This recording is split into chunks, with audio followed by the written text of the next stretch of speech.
নদুৱাৰ সমষ্টিৰ বিধায়ক পদ্ম হাজৰিকাৰ পথাৰ আমাৰ বজাৰ আমাৰ শ্লোগানৰ যি সপোন সেই সপোন বাস্তৱত ৰূপায়িত কৰিবলৈ সক্ষম হৈছে শোণিতপুৰ জিলাৰ জামুগুৰাহাটৰ ৰঙাচকুৱা নিবাসী যুৱ সাংবাদিক তথা প্ৰকৃতিপ্ৰেমী যুৱক চন্দন শৰ্মাই। যুৱকজনে 9 বিঘা মাটিত 320 জোপা ৰবৰ গছ ৰোপণ কৰি কৃষিকৰ্মৰ জৰিয়তে আগবঢ়াৰ প্ৰয়াস কৰে। বৰ্তমান সময়ত অসম গৌৰৱ চাহপাত খেতিৰ সমান্তৰালকৈ ৰবৰ খেতি কৰিও বহু যুৱক স্বাৱলম্বিতাৰ পথ দেখুৱাবলৈ সক্ষম হৈছে। জামুগুৰিহাটৰ যুৱ সাংবাদিক তথা ৰঙাচকুৱা নিবাসী যুৱ প্ৰকৃতিপ্ৰেমীগৰাকীয়ে নিজৰ 9 বিঘা মাটিত 320 জোপা ৰবৰ গছ ৰোপণ কৰি বৰ্তমান 115 জোপা গছৰ পৰা প্ৰতিদিনে প্ৰায় 27 লিটাৰকৈ ৰবৰ উৎপাদন হোৱা দেখা গৈছে। গ্ৰীষ্মকালত ইয়াৰ উৎপাদনৰ পৰিমাণ কম যদিও শীতকালত ৰবৰৰ উৎপাদন অধিক হয় বুলি জানিবলৈ দিয়ে যুৱক চন্দনে।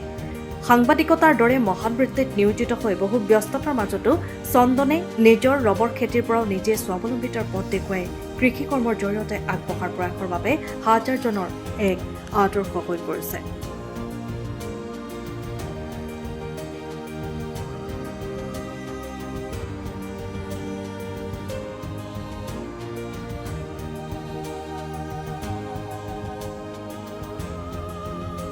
নমস্কাৰ।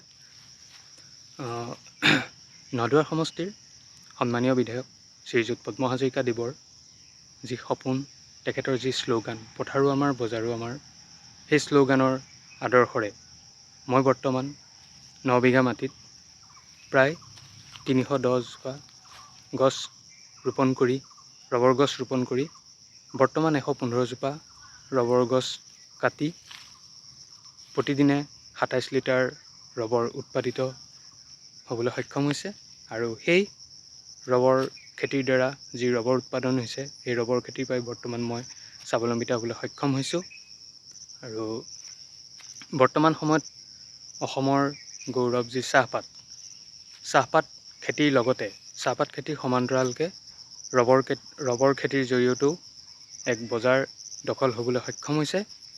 আৰু ৰবৰ খেতি পুলিটো লগোৱাৰ লগে লগে আপুনি 6-7 বছৰমান ৰখিব লাগিব, কাৰণ গছজোপা ডাঙৰ হ'ব লাগিব। 6-7 বছৰৰ পিছত এই ৰবৰ গছ কাটিব পাৰে।